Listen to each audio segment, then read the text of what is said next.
राज्य में भाजपा की सरकार है और पिछले साल इसी दिन को भाजपा ने एक साल पूरा किया। अब भाजपा ने शपथ ग्रहण किया था और भाजपा के शपथ ग्रहण में विष्णुदेव के रूप में हमारे राज्य को एक नया मुख्यमंत्री मिला था। इस बात से हम सब वाकिफ हैं और इसमें कहीं कोई दो राय नहीं है कि पिछला एक साल बहुत ही राज्य के लिए गौरवपूर्ण रहा। राज्य ने बहुत सारी ख्यातियां प्राप्त की और राज्य ने एक से एक नए आयाम किए और भाजपा ने घोषणा पत्र में लिखे सभी वादों को लगभग पूरा किया। और उसी के आकलन के लिए, जनता के लिए, उसी को हम अपने तराजू में तौलने के लिए आज के दिन पे यह स्पेशल प्रोग्राम कर रहे हैं जिसका नाम है सरकार का एक साल, कितना सफल, कितने सवाल। और इस प्रोग्राम में जैसा कि हमने आपको पहले भी बताया था कि हम एक बाय एक एक करके सभी राज्य के प्रमुख नेताओं से, मंत्रियों से, कद्दावर लोगों से मिलेंगे और समझने का प्रयास करेंगे कि आखिर कितना सफल और कितने सवाल रह गए हैं इस एक साल में और वास्तव में विष्णुदेव साय की सरकार किस ओर अग्रसर है, राज्य की जनता आखिर क्या पा रही है और क्या खो रही है। जिन मकसद से, जिन उम्मीदों से राज्य की जनता ने मुहर लगाया और भाजपा को 54 सीटें मिली, प्रचंड बहुमत मिला और जिसके कई वादे और दावे किए जा रहे थे कि विपक्ष यानी कि कांग्रेस वापस से सत्ता में लौटेगी, कांग्रेस नहीं लौट पाई और 15 साल के बाद 15 साल वनवास काटने के बाद 5 साल का जिनको सत्ता मिला, वापस से भाजपा ने उनको पवेलियन लौटा दिया। इसमें कहीं कोई दो राय नहीं है। और इसी चर्चा पर, इसी बात की लेखा जोखा के लिए आज हमारे एशियन न्यूज के स्टूडियो में मौजूद हैं राज्य के यशस्वी उप मुख्यमंत्री श्री अरुण साव जी। अरुण साव जी, आपका बहुत बहुत हार्दिक अभिनंदन है हमारे इस प्रोग्राम में। और अरुण साव बहुत ही सरल, सहज और सौम्य व्यक्तित्व के धनी व्यक्ति हैं। इसमें कहीं कोई दो राय नहीं है कि प्रशासन में बहुत ही प्रगाढ़ और मजबूत पकड़ रखते हैं अरुण साव जी। राज्य के बहुत मायनों में अगर कहा जाए तो जो बहुत जिम्मेदारियों भरा विभाग है वो अरुण साव जी के पास है, जैसे कि नगरीय निकाय, जैसे कि पीडब्ल्यूडी, पीएचई, विधि विधायी, चूंकि पेशे से वकील भी है अरुण साव जी, तो कहीं ना कहीं देखा जाए तो बहुत बड़ा विभागों का जुमला अरुण साव जी के कंधों पर हैं और उनको बहुत ही जिम्मेदारी पूर्वक वह निभा भी रहे हैं। अब बात यहाँ पे अरुण साव जी के डिपार्टमेंट के साथ में ओवरऑल सरकार कैसा कर रही है, विष्णुदेव साय के नेतृत्व में जो हमारे मंत्रीगण हैं वो कैसा कर रहे हैं और सरकार अपने जनता के उम्मीद पे कितना खड़ा उतर पा रही है, इसी का लेखा जोखा हम लगभग अपने प्रोग्राम में सरकार का एक साल कितना सफल, कितने सवाल में करेंगे। अरुण साव जी, पहला सवाल आपसे लेते हैं और यह सवाल बड़ा ही दिलचस्प भी है और सीधा सीधा भी है। पिछले एक साल में एक बार जरा जोर डालिएगा अपने दिमाग पर और समझने की कोशिश कीजिएगा और हमें भी समझाइएगा, हमारी जनता भी और दर्शक भी समझना चाहेंगे कि ऐसे कौन से काम रह गए। गिनाने को तो बहुत काम है कि हमने ये किया, ऐसे कौन से काम रह गए जो आप करना चाहते थे और नहीं कर पाए। जय दुबे जी, आपको और आपके सभी दर्शकों को राम राम, जय जोहार। जय जोहार। मैं स्मरण कर रहा हूं उन बातों को, जिन संकल्पों के लिए और जिन वादों के साथ हम जनता के बीच में गए। जी। मैं याद करता हूं कि उन परिस्थितियों को जब अटल बिहारी वाजपेयी जी इस देश के प्रधानमंत्री थे जी, और कैसे राजनीति में सोच होती है जी, सोच का अंतर कैसे होता है जी, ये भारतीय जनता पार्टी को यूं ही पार्टी विद डिफरेंस नहीं कहा जाता है। जी, अटल बिहारी वाजपेयी जी बखूबी जानते थे जी, कि अलग छत्तीसगढ़ राज्य बनाऊंगा, बहुमत के आधार पर कांग्रेस की सरकार बनेगी। राजनीतिक दृष्टि से यह सोच भी हो सकती थी जी, कि छत्तीसगढ़ अलग राज्य बनाना मतलब एक राज्य में कांग्रेस की सरकार बनाकर दे देना। जी, पर विकास की राजनीति ये कोई करती है तो भारतीय जनता पार्टी करती है। बिल्कुल। और अटल बिहारी वाजपेयी जी ने छत्तीसगढ़ की 3 करोड़ जनता के जीवन में खुशहाली लाने के लिए जी। अलग छत्तीसगढ़ राज्य का निर्माण किया। बिल्कुल। हम मूल्यांकन करें, पहली कांग्रेस की सरकार छत्तीसगढ़ अलग राज्य बनने के बाद जी। 1 नवंबर 2000 को जो सरकार बनी, जी। 2003 तक वो सरकार रही, जी। और 2018 से 23 तक जो सरकार थी कांग्रेस की, जी। यानी 8 साल लगभग। बिल्कुल। और इन 8 सालों के काम का आप मूल्यांकन करें जी। और फिर मैं अपनी बात पे आऊंगा जी। कि जिन संकल्पों और जिन वादों को लेकर हमने लड़ाई लड़ी जी। सरकार के खिलाफ, और लड़ाई जो मूल कारण था लड़ाई का, वो सत्ता की लड़ाई नहीं थी, जी। वो लड़ाई थी छत्तीसगढ़ को बचाने की। जी। वो लड़ाई थी छत्तीसगढ़ के माताओं और बहनों की। जी। वो लड़ाई थी छत्तीसगढ़ के गरीबों की। वो लड़ाई थी छत्तीसगढ़ के नौजवानों की। जी। अब मैं ऐसा क्यों कह रहा हूं, जी।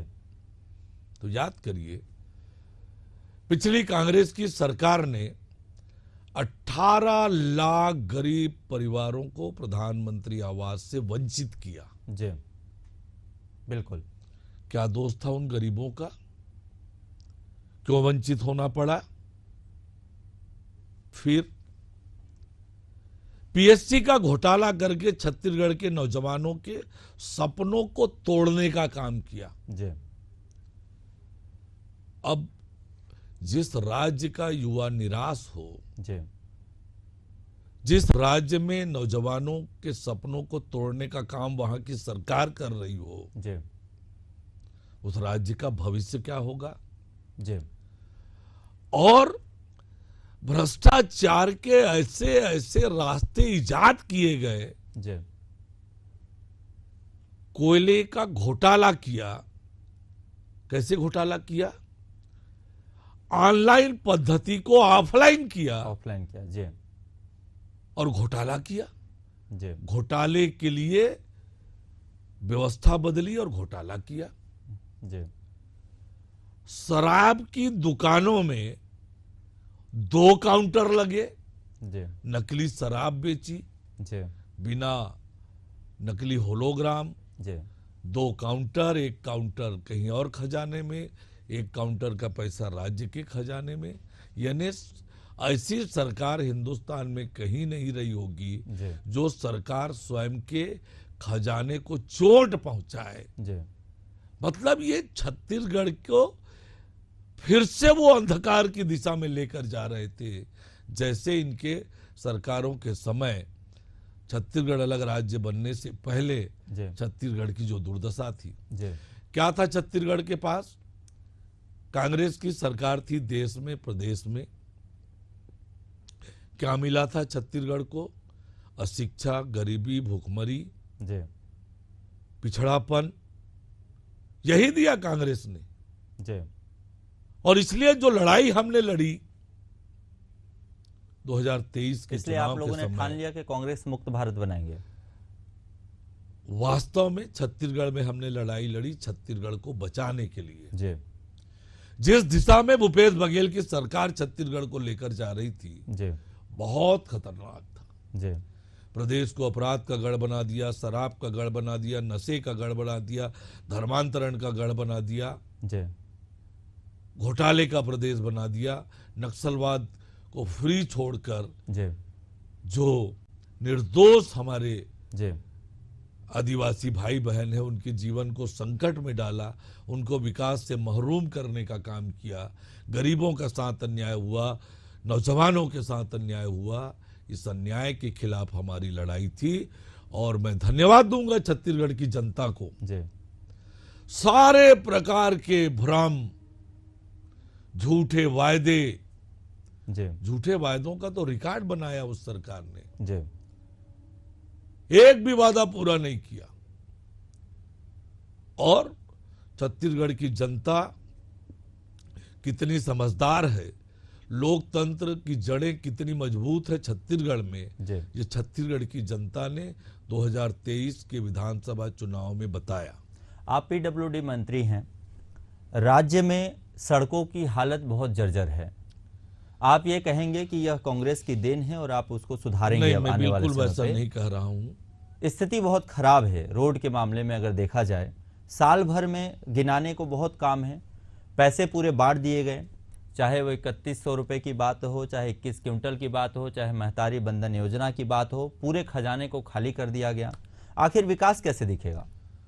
मैं यही आपसे कहना चाह रहा हूँ जी कि विकास होती है नियत से, जी विकास होती है इच्छा शक्ति से। जी और मैं आपसे पूरे विश्वास के साथ कह सकता हूं जी कि आप छत्तीसगढ़ में जी जिधर भी चले जाएं, जी आपको सड़कों का निर्माण होता दिखेगा, जी सड़कों का मरम्मत होता दिखेगा। जी जिस गांव में भी चले जाएं विकास के काम होते दिखेंगे, जी जिस शहर में चले जाएं चारों तरफ आपको विकास के काम होते दिखेंगे। जी और हमारी सरकार की इच्छा शक्ति है। जी। हाँ, दिया हमने 3100 रुपये कुंटल धान का। जी हाँ, हम 70 लाख माताओं और बहनों को हर महीने 1000 रुपया दे रहे हैं। जी उसके बावजूद विकास के लिए पैसे की कोई कमी नहीं है।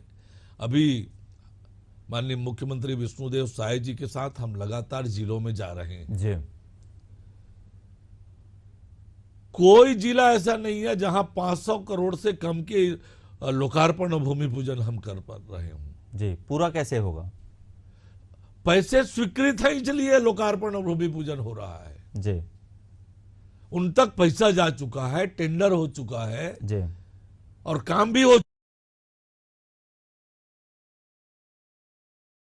चुके हैं। जी तो विकास के लिए पैसे की कोई कमी नहीं है। विकास तेज गति से हो रहा है, थोड़ा और समय लगेगा, जी पर काम की शुरुआत हो चुकी है। आने वाले समय में आपको दिखेगा कि छत्तीसगढ़ में अच्छी सड़कें बन रही है। जी आपको दिखेगा हमारे गांवों और शहरों का सुव्यवस्थित विकास हो रहा है। ये आपको स्पष्ट रूप से दिखेगा। बतौर उप मुख्यमंत्री ऐसे कौन से बड़े एजेंडे हैं जिस पर आप चाहेंगे कि हमारे दर्शक और राज्य की पूरी जनता का ध्यान आकर्षण चाहेंगे आप, और बताना चाहेंगे कि यह ऐसे बड़े 2-4 मुद्दे हैं, एजेंडे हैं जिसको आप बतौर उप मुख्यमंत्री जिम्मेदारी के साथ कहेंगे कि यह हम आने वाले समय पे करेंगे और उसके लिए हमारी जनता आश्वस्त रहे? छत्तीसगढ़ के सामने जी 3 बड़ी चुनौतियां हैं। जी पहला, जी छत्तीसगढ़ के शिक्षा के स्तर को ऊंचा उठाना। जी पहला एजेंडा। और इसके लिए हमने काम की शुरुआत कर दी है। जी जैसे 5वीं और 8वीं का परीक्षा अब राज्य स्तर पर होगा, जी ताकि बच्चे पढ़ें और उनमें प्रतियोगिता का भाव आए जी और पढ़ाई का वातावरण बने। जी कल तक ये होता था कि स्थानीय स्तर पर परीक्षाएं ली जाती थी, जी जो पढ़ाने वाले वही परीक्षा लेते थे जी और फेल करना नहीं है। बिल्कुल। और इसलिए शिक्षा के स्तर पर उसका बुरा प्रभाव पड़ रहा था। हमने उस पैटर्न को चेंज किया कि स्तर सुधरे। एक एजेंडा हो गया शिक्षा के स्तर को शिक्षा सुधारना। के स्तर को सुधारना। जी दूसरा, बस्तर को नक्सल मुक्त बनाना, जी ताकि बस्तर और सरगुजा का समन्वित विकास हो सके। इतिहास का सबसे अच्छा काम अभी हो रहा है बस्तर में। निश्चित रूप से, निश्चित रूप से जी पिछले 1 सालों में नक्सल उन्मूलन की दिशा में जो काम हुआ है वो अविश्वसनीय है। अविश्वसनीय है। बस्तर की जनता के चेहरे में जी विकास के मुख्य धारा में आना जी और उनके सपनों को साकार करने का काम। जी बस्तर में केवल नक्सल उन्मूलन का एक एजेंडा काम नहीं कर रहे हैं। जी एक तरफ कैंप लगा रहे हैं, नक्सल उन्मूलन के लिए। जी वहीं दूसरी ओर जय दुबे जी, हम नियत नेल्ला नार जैसी योजना लाकर वहां सरकार की योजनाओं को आम लोगों तक पहुंचाने का काम कर रहे हैं। जी और तीसरा काम, बस्तर में बस्तर ओलंपिक का आयोजन हमने किया। जी आप अविश्वसनीय आंकड़े हैं, 1,65,000 युवाओं ने पंजीयन कराया। जी समय कम था पंजीयन के लिए, फिर भी 1,65,000 युवाओं ने पंजीयन कराया बस्तर ओलंपिक में भाग लेने के लिए। जी और उसमें लगभग 50% बेटियां थी। जी बहुत बड़ी बात है। ये बड़ी बात, नौजवानों के आत्मविश्वास को बढ़ाने, जी उन्हें विकास की मुख्य धारा में लेकर आने के लिए ये काम हमारी सरकार कर रही है। पहला शिक्षा हो गया, दूसरा बस्तर को देश के मानचित्र में लाना और एक अलग पहचान दिलाना हो गया। और तीसरी बात जो है कि किसी भी राज्य के विकास के लिए जी उद्योगों का आना आवश्यक है, बहुत जरूरी है। जी और उद्योगों के स्थापना के लिए जी निवेश आवश्यक है। जी और इसके लिए एक डेडिकेटेड ऑफिसर हमने दिल्ली में रखा है, जी जो राज्य में निवेश लाने के लिए लगातार वो प्रयत्न कर रही है जी और उसमें हमारी को सफलता भी मिल रही है। जी और इसके लिए हमने अपनी नई औद्योगिक नीति लेकर आए हैं। जी नई औद्योगिक नीति में हमने संपूर्ण छत्तीसगढ़ में जी उद्योगों के विकास के लिए जी योजना बनाई है। जी और ताकि ये उद्योगीकरण किसी सीमित क्षेत्र में केंद्रित ना हो जाए, जी पूरे प्रदेश में उद्योग लगे, इसके लिए एक बहुत आकर्षक उद्योग नीति हमने बनाई है। और इसी को जोड़ते हुए जी छत्तीसगढ़ में हम सबको पता है जी कि पर्यटन की असीम संभावनाएं हैं। जी ऐतिहासिक, पौराणिक, धार्मिक, प्राकृतिक, जी ये पर्यटन के स्थल हैं। बिल्कुल। और पर्यटन को हमने उद्योग का दर्जा दे दिया है। बिल्कुल। अब उद्योग का दर्जा मिलने से पर्यटन के लिए आवश्यक सुविधाएं स्थापित होगी, पर्यटक बढ़ेंगे और उससे रोजगार का सृजन होगा। तो ये उद्योगों के निवेश और औद्योगिकीकरण, इसके माध्यम से रोजगार सृजन करना, ये प्रदेश के विकास के लिए आवश्यक है। हमारी सरकार ने इस दिशा में तेज गति से काम करना प्रारंभ कर दिया है। उद्योग के ही क्षेत्र में एक सवाल और आपसे लेते हैं, थोड़ा तीखा सवाल है अरुण साहू जी, और इसका जवाब सिर्फ राज्य के ही नहीं बल्कि राज्य के बाहर रहने वाले राज्य के लोग भी समझना और जानना चाहेंगे। बहुत गूढ़ सवाल है और चूंकि आप प्रदेश के उप मुख्यमंत्री हैं, मैं विभाग की गिनतियां नहीं गिनाऊंगा, और आपके ही अध्यक्षता में, आप भाजपा के 14 महीने अध्यक्ष रहे, आपकी ही अध्यक्षता में राज्य में भाजपा की वापस से शासन स्थापित हो पाई है। सवाल बड़ा है, 15 साल पहले और 1 साल आज आपके पूरे हो गए, 16 साल की सरकार, आज तक 16 साल में इतने उदाहरण देश में है अरुण साहू जी, एक भी आईटी कंपनी नहीं ला पाई है। इससे बड़ी विफलता, सफलताओं के ताने बाने तो बहुत गिने जा रहे हैं और गिनाए भी जा रहे हैं। आप हैदराबाद को ले लीजिए, बेंगलोर को ले लीजिए, मैसूर को ले लीजिए, नोएडा को ले लीजिए, आप बहुत एग्जाम्पल हैं, बहुत एग्जाम्पल हैं। आप यहाँ तक बात करें, कई सारे एग्जाम्पल हैं, लेकिन एक सिंगल कंपनी आप नहीं ला पाए हैं 16 साल में। इतनी बड़ी विफलता क्यों? ये सही है कि कोई आईटी कंपनी हमारे यहाँ नहीं आई है जी, पर इन 16 सालों में जो छत्तीसगढ़ की दशा और दिशा बदली है जी, यह भी ध्यान रखने लायक बात है कि लोगों के जीवन स्तर को हमने कहां से कहां पहुंचाया। जी, भूख से किसी बच्चे की मौत नहीं होने दी, कोई भूखा ना सोए, इसकी चिंता की। और अनगिनत काम में गिना सकता हूं 16 सालों के, पर जिस बात को आपने इंगित किया, हाँ ये सही है कि ये नहीं हुआ है, पर मैं आपको भरोसे के साथ कह सकता हूं जी कि आने वाले समय में इस दिशा में हमारी सरकार ने प्रयत्न करना प्रारंभ कर दिया है जी और आने वाले थोड़े ही समय में जी। आपको आईटी कंपनियों का सिलसिला आता हुआ छत्तीसगढ़ में दिखेगा। मैं उम्मीद करता हूं कि आने वाले समय पे आपके वादे के हिसाब से हमारे राज्य में भी बड़ी आईटी की कंपनियां दिखाई दें और देश के न जाने कितने ऐसे नौजवान जो इंजीनियरिंग करके बेरोजगार घूम रहे हैं या बहुत ही 10-15 हज़ार की नौकरी करने के लिए मजबूर हैं, उनको भी एक दशा और दिशा मिले। अगला सवाल लेते हैं। अगला सवाल आपके डिपार्टमेंटल लेने से पहले एक और बड़ा सवाल लूंगा, चूंकि आप कैबिनेट के बड़े हिस्सा भी हैं। धान खरीदी की आपने बात की, 21 क्विंटल की बात की, 3100 की बात की, बड़े बड़े वादे किए।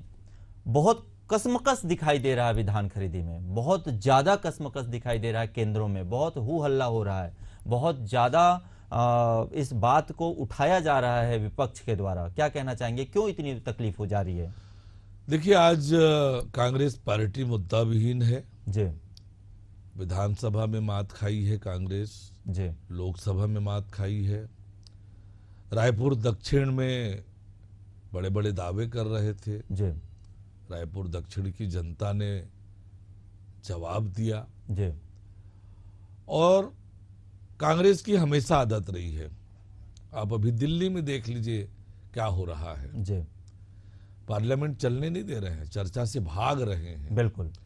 मुद्दे ऐसे उठा रहे हैं वहां पर जिसका जनता से कोई सरोकार नहीं है, जी कोई लेना देना नहीं है। बिल्कुल। जनहित के मुद्दे नहीं उठा रहे हैं, जी संसद चलने नहीं दे रहे हैं, जी केवल और केवल राजनीति कर रहे हैं। बिल्कुल।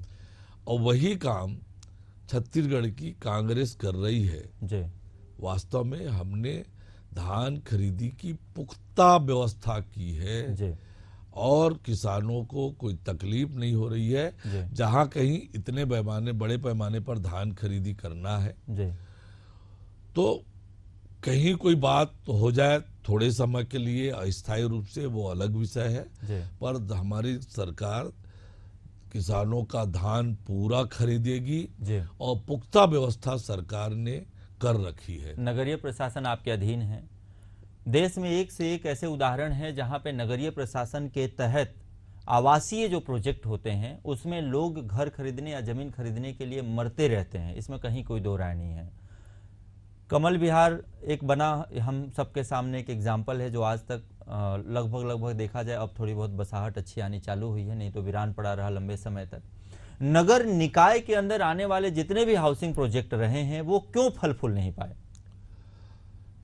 एक तो जय दुबे जी आपको बताऊं कि ये हाउसिंग का काम आवास एवं पर्यावरण विभाग के अंतर्गत आता है जी और अभी अभी हमारी सरकार ने जी हाउसिंग बोर्ड के लिए जी 5 नई योजनाएं लॉन्च की है। जी हाउसिंग के क्षेत्र में पिछली सरकार ने कोई काम नहीं किया है और जो हमारी योजनाएं हमारी सरकार के समय चल रही थी उन योजनाओं की भी दुर्दशा उन्होंने की। अब हमारी सरकार बन गई है, न केवल हम प्रधानमंत्री आवास पे फोकस करके काम कर रहे हैं जो मेरे विभाग के अंतर्गत आता है जी और जो आवास एवं पर्यावरण विभाग है जी जिसके अंतर्गत ये हाउसिंग आता है, जी अब उसने भी अब अनेक निर्णय लिए हैं जी ताकि जो हमारी योजनाएं हैं, जी जो आधी अधूरी योजनाएं छूटी हुई थी, जी वो योजनाएं आगे बढ़े। अनेक प्रकार की रियायतें सरकार ने दी है जी ताकि वो योजनाओं का काम आगे बढ़े। कुछ नई योजनाएं हमारी सरकार ने लॉन्च किया है जी हाउसिंग बोर्ड के माध्यम से लोगों को आवास उपलब्ध कराने के लिए। जी तो इस दिशा में भी जिसको आपने कहा है उस दिशा में भी अब काम की शुरुआत हो गई है। आने वाले समय में लोगों को उनकी जरूरत के हिसाब से आवास और प्लाट मिलेंगे। रोजगार एक बहुत बड़ा मुद्दा था, चुनाव के समय रोजगार को बहुत जोर शोर से उछाला भी गया। आप लोगों ने भी बहुत उसका मुद्दा उठाया कि रोजगार के मामले में प्रदेश कहीं ना कहीं पिछड़ रहा है। कांग्रेस ने यह गिनाया कि रोजगार के मामले में प्रदेश सबसे आगे है। साल भर में आप कहां देखते हैं रोजगार को, कहां ले जा पाए हैं? रोजगार के लिए हमारी सरकार ने लगातार विज्ञापन निकालकर भर्तियां कर रही है। जी सारे विभाग में रिक्त पद भरे जा रहे हैं जी और भर्ती भी पारदर्शी हो रही है, जी निष्पक्ष हो रहा है। जी पुलिस की भर्तियां हो रही है, जी जल संसाधन विभाग में भर्ती हो रही है, मेरे विभागों में भर्तियां हो रही है जी और ऐसे सारे विभागों में लगातार भर्तियां हो रही है। जी तो एक तरफ जहां सरकारी नौकरियां मिल रही है, जी और आपको बताऊं, आपने जो मुद्दा उठाया, कैसे नौजवानों को निराश कर दिया था कांग्रेस की सरकार ने पीएससी का घोटाला करके, जी अपने लोगों में नौकरियों को बांटकर। जी अभी जब पीएससी का रिजल्ट आया हमारी सरकार बनने के बाद, मेरे लोरमी के 9 युवाओं का चयन जी लोकसभा की परीक्षा में हुआ। जी मैंने अपने कार्यालय में उन्हें बुलाकर उनसे बातचीत की, उन्हें सम्मानित किया। जी जय दुबे जी, आपको बताऊं, सभी के सभी बच्चे गांव के सामान्य किसान परिवार के बच्चे हैं। जी उन्होंने अपने मुंह से स्वीकार किया कि यदि हम आज चयनित हुए हैं जी तो आपकी सरकार ने जी जो निष्पक्ष भर्ती की, इसके कारण से हम चयनित हुए। जी पूर्व में प्रयास किए थे, हमारा चयन नहीं हुआ था, जी और इस बार निष्पक्ष प्रक्रिया होने के कारण हमारा चयन हुआ। जी उनके चेहरे की खुशी, उनके चेहरे में उत्साह, जी उनके जो पेरेंट्स आए थे जी उनका संतोष, जी और उन्होंने जो हमारी सरकार को आशीर्वाद दिया, जी मैं आपको कह सकता हूं कि छत्तीसगढ़ के नौजवानों के चेहरे में जो उत्साह और प्रसन्नता आई है जी कि अब उनके सपनों को कोई तोड़ेगा नहीं, जी उन्हें उनकी योग्यता के अनुसार जी अवसर मिलेगा, इस दिशा में हमारी सरकार लगातार काम कर रही है। आत्मनिर्भर बनाने के लिए भी लगातार हम काम कर रहे हैं। जी कौशल विकास करके उन्हें रोजगार देने के लिए जी लगातार हम काम कर रहे हैं। जी तो आने वाले समय में मैंने आपको जैसे बताया कि हम उद्योग के माध्यम से, पर्यटन के माध्यम से रोजगार के अवसर बढ़ाने के लिए लगातार हमारी सरकार प्रयत्न कर रही है। बहुत ही अनबायस्ड तरीके से निष्पक्ष आपसे पूछना चाहूंगा, 10 में से कितना नंबर देना चाहेंगे एक साल के लेखा जोखा को?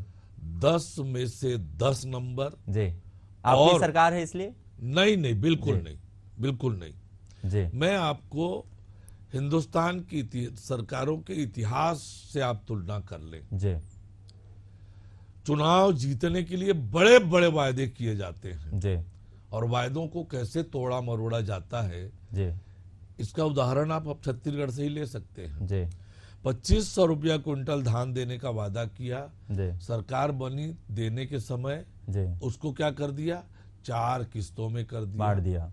जी 15 क्विंटल कर दिया, जी और चौथे किस्त में कटौती भी कर ली। जी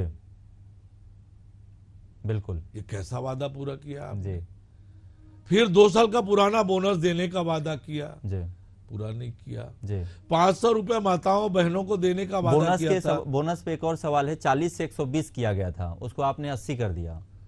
मैं आपको बता रहा हूं। जी और जन घोषणा पत्र हवा खड़ा किए, जी पर एक भी वादे जन घोषणा पत्र के पूरे नहीं हुए। जी उनको तोड़ मड़ोड़ करके जी युवाओं को बेरोजगारी भत्ता, जी शराबबंदी, जी कितने बड़े बड़े वायदे गिनाऊं आपको। जी लेकिन जी ये वैष्णोदेव साय की सरकार मोदी की एक एक गारंटी अक्षरशः पूरा कर रही है। जी हमने कहा था जी 3100 रुपया क्विंटल में धान खरीदेंगे, जी एक मुफ्त पैसा देंगे, जी वो हमने करके दिखाया। जी हमने कहा था जी कि हम 2 साल का पुराना बोनस देंगे, जी तारीख भी बताई थी, जी 25 दिसंबर को देंगे, जी छत्तीसगढ़ राज्य के निर्माता अटल बिहारी वाजपेयी जी के जन्म जयंती पर। और दिया भी। वो सरकार ने, कांग्रेस ने 5 साल में नहीं दिया। जी सरकार बनी और चली गई। जी जो 5 साल में काम नहीं किया, हमने 12 दिन में किया। 13 दिसंबर को सरकार बनी, 25 दिसंबर को 12 लाख किसानों के खाते में जी। 3716 करोड़ रुपए डाल दिया। बिल्कुल। पीएससी घोटाले की सीबीआई जांच कराएंगे। जी प्रधानमंत्री नरेंद्र मोदी जी ने और देश के गृह मंत्री अमित शाह जी ने, बिल्कुल, पार्टी के राष्ट्रीय अध्यक्ष जगत प्रकाश नड्डा जी ने जी, छत्तीसगढ़ की जनता से वादा किया था जी, कि ये घोटालेबाज, छत्तीसगढ़ की जनता की गाढ़ी कमाई को लूटने वाले बिल्कुल, कोई बचेंगे नहीं, वो जेल जाना पड़ेगा। जी। जेल जाने का सिलसिला चल रहा आपने जेल है। में डाल दिया, सिलसिला नहीं, आपने तो डाल दिया कई लोगों को जेल में। जैसा कि आपने 10 में 10 नंबर दिया 365 दिनों के कार्यकाल को, लेखा जोखा को। आगे 15 दिसंबर के आसपास हो सकता है आचार संहिता लग जाए, नगरीय निकाय चुनाव है, बड़ा चुनाव है, इसमें कहीं कोई दो राय नहीं है। अक्सर ये देखा गया है कि राज्य में जिसकी सरकार रही है, नगर निकाय चुनाव में उसका दबदबा रहा है। क्या लगता है आपको, कैसा करेंगे आप इस बार नगर निकाय चुनाव में? देखिए, पिछली सरकार ने जनता के अधिकारों को छीन लिया था, अपना महापौर, अपना अध्यक्ष चुनने का। जी, अच्छा, आप मंत्री भी हैं उस विभाग के? हाँ जी, बिल्कुल। जी, पिछली सरकार ने छीन लिया था जनता से उसका अधिकार, जी, अपना महापौर चुने, अपना अध्यक्ष चुने। जी, हमारी सरकार ने जनता को उनका अधिकार वापस दिया। जी, सरकार के लिए वो आसान था जी। कि खरीद फरोख्त करके नहीं, लेकिन इसमें बना ले। लेकिन इसमें एक और सवाल है मंत्री जी, समझिएगा, आप विधि विधायी के मंत्री भी हैं और वकालत भी है आपका पेशा। इसमें बुराई क्या थी? मुख्यमंत्री भी विधायक दल से चुना जाता है, प्रधानमंत्री संसदीय दल से चुना जाता है, तो अगर पार्षद मिल के महापौर चुनते हैं तो इसमें बुराई क्या है? बिल्कुल आपने सही कहा जी, कि सांसद प्रधानमंत्री चुनते हैं, जी, विधायक मुख्यमंत्री चुनते हैं। जी, क्या ये पहली बार हो रहा है? जी, नहीं, पहले भी जनता चुनती थी। जी, क्यों बदला? जी, क्योंकि आपको डर था। जी, लेकिन जी, हमें जनता पर भरोसा है, जी, क्योंकि हम विकास की राजनीति करते हैं। जी, मैं आपको बताऊं कि नगरीय प्रशासन विभाग के मंत्री होने के नाते जी, 14 नगर निगम है छत्तीसगढ़ में। जी, 14 में से 13 महापौर जी, कांग्रेस के हैं। जी, एक जगदलपुर जी, हमारी पार्टी में शामिल हुए हैं, वहां के महापौर। जी, 13 के महापौर कांग्रेस के हैं। जी, किसी नगरीय निकाय के साथ भेदभाव नहीं किया विकास के लिए राशि देने में। बिल्कुल, सब निकायों को राशि दिया। जी, और हम विकास के लिए विकास में राजनीति नहीं करते, जी, विकास के लिए राजनीति करते हैं, जी, जनता के लिए राजनीति करते हैं।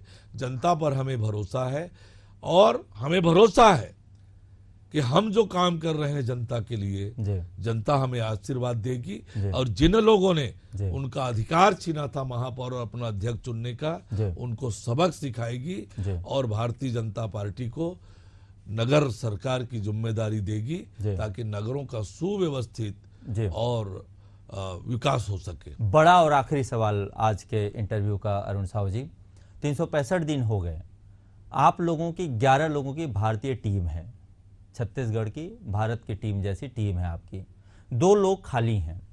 क्या और किसी के ऊपर भरोसा ही नहीं हो पा रहा है क्या कि आप किसी को शामिल करना चाहें? क्यों खाली रखा है आपने? इतने दिन हो गए, 365 दिन, और किसी जगह ऐसा होता नहीं है, अमूमन देखा जाता है, किसी के ऊपर भरोसा ही नहीं रह गया क्या? देखिए, सरकार का काम जी, सुचारू रूप से संचालित हो रहा है जी, और ये मुख्यमंत्री जी का विशेषाधिकार है जी, कि वह कितने लोगों की मंत्री परिषद बनाएंगे, जी, किनको बनाएंगे जी, और किस मंत्री को क्या काम देंगे। जी, ये मुख्यमंत्री जी का विशेषाधिकार है। जी, मुख्यमंत्री विष्णुदेव साय जी के नेतृत्व में हमारी सरकार जी, सुचारू रूप से मोदी की गारंटी पूरा कर रही है, जी, प्रदेश की जनता की इच्छा और आकांक्षाओं के अनुरूप काम कर रही है। जी, और माननीय मुख्यमंत्री जी जब भी चाहेंगे जी, इस विषय पर विचार करके निर्णय करेंगे। जी, लेकिन आज छत्तीसगढ़ की जनता को डबल इंजन की सरकार का लाभ मिल रहा है जी, और तेज गति से जी, छत्तीसगढ़ आगे बढ़ रहा है। जी। मंडल कमंडल और प्राधिकरण के भी गठन नहीं हो रहे हैं। कुछ नियुक्तियां की है और ये भी समय के साथ माननीय मुख्यमंत्री जी पार्टी के नेताओं से विचार विमर्श करके करेंगे, समय पर सब निश्चित रूप से करेंगे। बहुत बहुत धन्यवाद अरुण साहू जी, हमारे साथ जुड़ने के लिए, हमारे स्टूडियो में आने के लिए।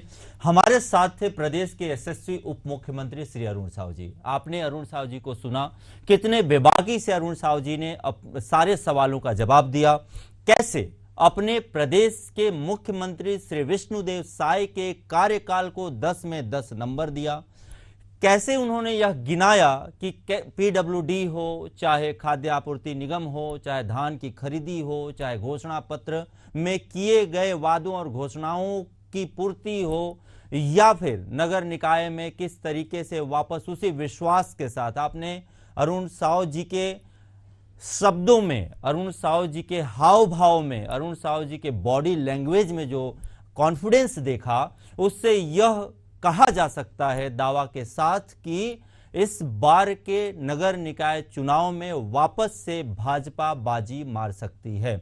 देखना दिलचस्प होगा कि कांग्रेस उस बात पे कितना मुखर और प्रखर प्रहार करती है और कैसे इस बाजी को अपने झोले में ले जाती है। बहरहाल यह बाद का विषय है। आज जिस नाम से और जिस कार्यक्रम में हमारे साथ प्रदेश के यशस्वी उप मुख्यमंत्री श्री अरुण साहू जी शामिल हुए, जिस बेबाकी से उन्होंने जवाब दिया, जिस तरीके से उन्होंने काम गिनाया, यह बिल्कुल कहा जा सकता है काबिले तारीफ है सरकार के पिछले 365 दिनों के कार्यकाल का लेखा जोखा। इसी तरह से और भी हम मंत्रियों से और कोशिश करेंगे हमारे मुख्यमंत्री के साथ भी एशियन न्यूज के सभी दर्शकों के लिए 365 दिनों का लेखा जोखा अलग अलग जुबान से प्रस्तुत करने की, और हमारे प्रदेश की जनता को यह समझाएंगे और बताएंगे कि आखिर 365 दिन आपके लिए कैसा रहा, किस तरह से रहा और किन मानदंडों पर, किस हिसाब से आप राज्य की सरकार को तौलिए या तौलना चाहिए, ताकि जब 4 साल बाद पुनः आपको वोट देना पड़े तो आपके जहन में यह न रहे कि यह छूट गया या वह बच गया। बहुत बहुत धन्यवाद एशियन न्यूज के इस खास प्रोग्राम में आप सभी दर्शकों का जुड़ने के लिए। नमस्कार, देखते रहिए एशियन न्यूज।